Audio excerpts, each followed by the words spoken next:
Juaranya musik Indonesia. Untuk listeners nih, sebagai pengguna Telkomsel yang bingung setelah jam kerja, misalnya Anda pengen mendapatkan layanan ya, tapi takut tutup ya, Grapari Telkomsel Yogyakarta, jangan takut, sekarang Grapari Telkomsel Yogyakarta tutup lebih malam ya. Dari jam 8 pagi sampai jam 8 malam untuk hari Senin sampai dengan Jumat. Kalau hari Sabtunya buka jam 8 pagi sampai jam 5 sore. Anda bisa langsung datang ke Grapari Yogyakarta, Jalan Jenderal Sudirman, nomor 60 Yogyakarta.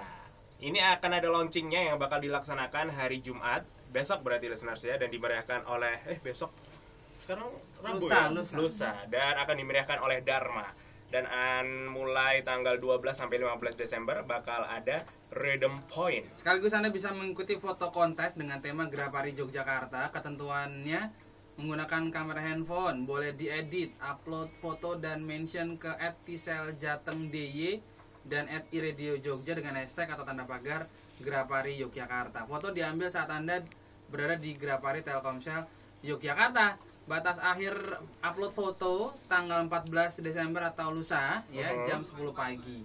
Rebut hadiah ratusan ribu rupiah. Dan kita akan melanjutkan lagi listeners, ngobrol-ngobrol bareng teman-teman dari Stand Up Comedy Indonesia Kompas Season 3 Kompas TV. Suwi mana klubnya? Larang ya Mbak, bayarin Mbak. Kita akan ke Pak D nih, tanya Pak D. Sebenarnya melihat stand up komedi di Indonesia ini seperti apa sih? Kenapa harus ada kompetisi seperti ini? Apakah belum ada wadah yang selama ini mewadahi para komedian-komedian atau komik-komik itu? Mungkin kalau itu kemudian ngomongnya mengapa kemudian Kompas TV tertarik pada stand up komedi, karena setahu saya dari awal saya harus akui bahwa Kompas TV yang concern terhadap stand up komedi gitu ya. Dari awal tahun, mungkin sebelum setahun kira-kira kali sebelum di on airnya Kompas TV kita udah ngomongin soal itu. Tapi kalau ngomong lagi soal kenapa kemudian stand up komedi seolah-olah dibesarkan, saya pikir kita butuh semua untuk membuat komedi colorful di Indonesia gitu. Membuat komedi lebih berwarna, lebih menampilkan banyak sekali genre.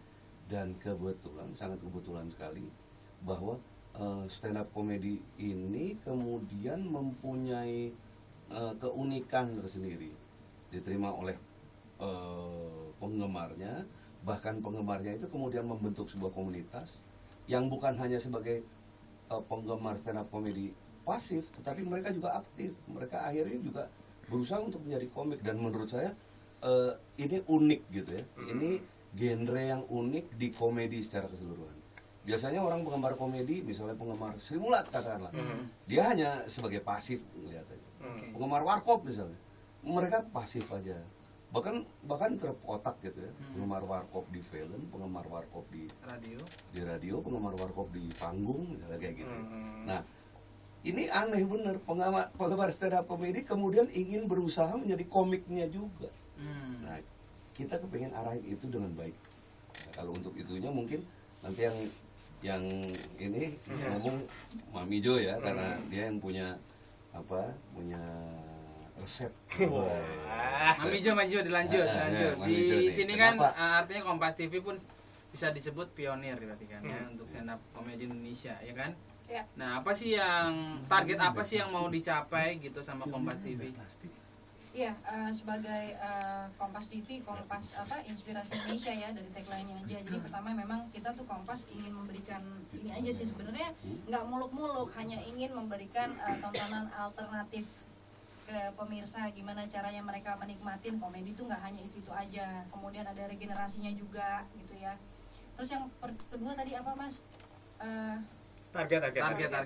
Iya, targetnya juga gitu ya. Jadi tadi ada regenerasi setiap komik. Jadi alhamdulillah kita season 1 lancar, kita punya Rian Adrian gitu, kemudian ada Akbar dari Surabaya. Di season 2 ini kita juga punya G Pamungkas, kemudian ada Gilbas, dan ada Mimot segala macam deh. Jadi mungkin target komik ini adalah mereka punya show, roadshow name it lah, Ernest Prakasa, dia punya apa namanya Marmelek. sudah Marmelek Tour, kemudian dia punya DVD-nya dan dia punya bukunya.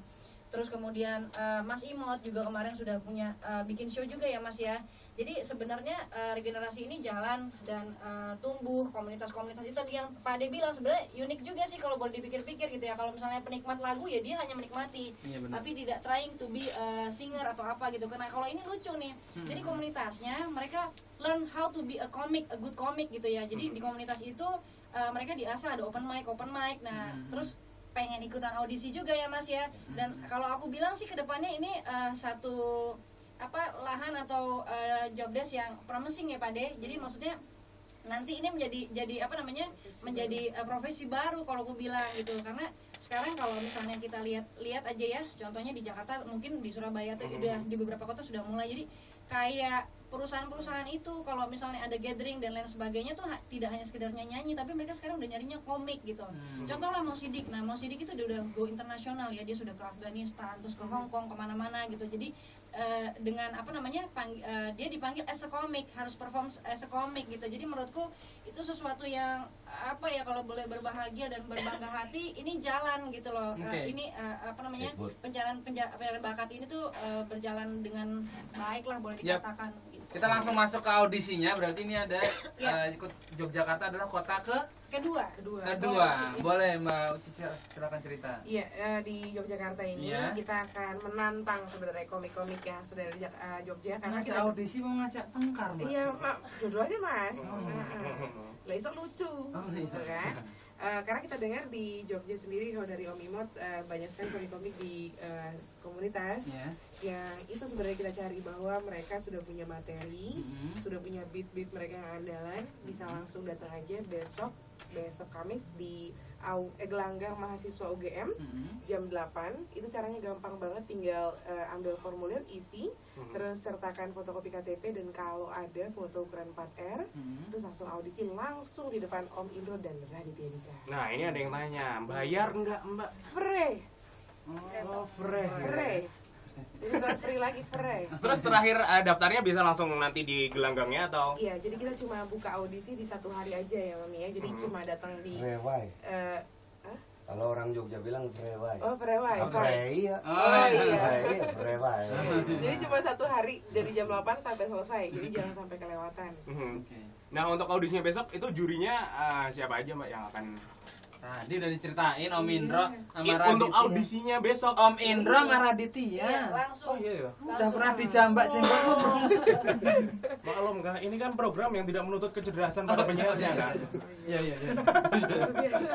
Tas dulu kan. Sorry loh. Tamunya juga gitu kan? Oh iya. Kenapa? Tamunya juga Enggak, tamunya. tersinggung. Tamunya cerdas, makanya Om Imot kan jadi finalis ke-9. Tenang lah. Makanya Om Imot kan finalis ke-9 ya. Gitu. Om Imot ini berarti dia pernah ikutan Season 2. Season 2. Season 2 sampai mana Mas? Sampai 9 tuh Sampai Mas. 9 besar Mas. Iya. Dari 13. Efeknya sekarang enggak kan bener tadi kan ini adalah ini profesi menjanjikan bener kan ya. Iya. Udah ngerasain bener Mot. Kok ragu-ragu gitu nih Mas? Kayaknya bebannya banyak gitu ya.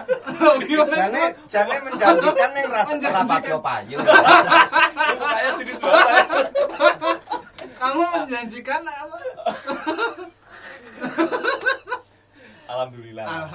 Jualan DVD. Iya. Alhamdulillah. Tapi Imot, serius. saya mengenal Imot kan, dia sebelumnya juga nge-MC. Nge-MC kan 2 jam 3 jam ya Mot ya. Harganya sekarang bisa sama, ya mau ngomongin harga nih. Bisa sama kayak jadi stand-up comedian cuman 20 menit 30 menit. Wis. Oh iya. Tapi itu Dibayar lucu kan itu kan? Enggak. Tetap lucu wong Nenek komedian terus MC barang nganggo argumenter. Jam-jaman durasi. durasi. Nah, terus ya. Om Imot sedikit cerita dong tentang pengalamannya waktu ikutan stand up comedy Indonesia ini. Iya. Ya, aku ikut yang season 1 ikut. Dapat golden ticket tapi nggak lolos sih. Yang sebelahmu itu juga ikut. Tapi nggak jelas dia stand up atau cuma curhat. Iya. Gitu kan. Season 2 akhirnya dapat golden ticket dan alhamdulillah lolos jadi finalis 13 besar. Tapi terhenti di 9 besar itu. Dan tidak mau mencoba lagi untuk yang ketiga kalinya? Ya, Dipermalukan mungkin. nggak boleh ya Mam ya? Nggak boleh. Iya, kita kasih kesempatan sama yang Oh, yang lain. Agak aneh sih. Bener, Lagi pula bener. juga udah ya udah lah. Udah di spread Udah juga lah, dia ya. show sendiri, chef. Dia punya show sendiri. Pak D, untuk yang ingin ikutan itu apa sih sebenarnya yang harus dipersiapkan Betul. mereka? Ya, aku asumsinya, apalagi udah ada komunitasnya, aku asumsinya aku nggak usah ngajarin lagi apa itu stand up comedy segala macam ya. Karena kita setelah stand up comedy pertama yang waktu itu kita masih membentuk ya.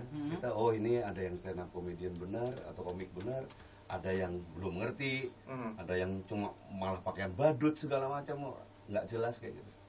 Yang kedua 80 sampai 90% udah ngerti.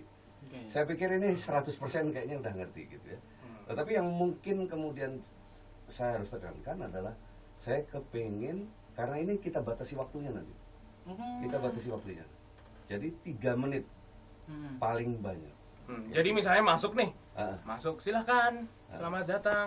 Terus diapain? langsung aja. Langsung aja. Jadi saya ngarepin 1 menit di beat pertama aja udah bikin ger gitu, udah bikin saya ketawa, udah membuat saya terkesan gitu. Kayak di TV tuh udah kompor gas gitu. Jadi beat iya. pertama kalau bisa udah kompor gas gitu. Jangan cuma termostat gitu ya. Kompor gas. Nah, kemudian saya butuh lagi bahwa materinya jonget ketan. Nget-ngetan itu maksudnya Jangan ngambil dari tempat Contoh-contohan. lain gitu. Jadi bener-bener original, bener-bener murni, bener-bener yang ya